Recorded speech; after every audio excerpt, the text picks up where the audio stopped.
Creditfixrr tip number 19.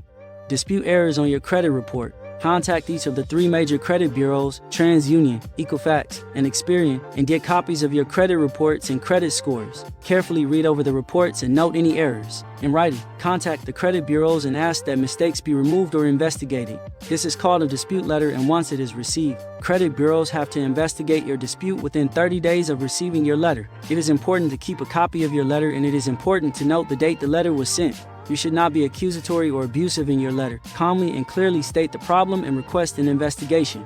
Note that you are aware the agency is required to investigate the claim within 30 days, and note that he will follow up.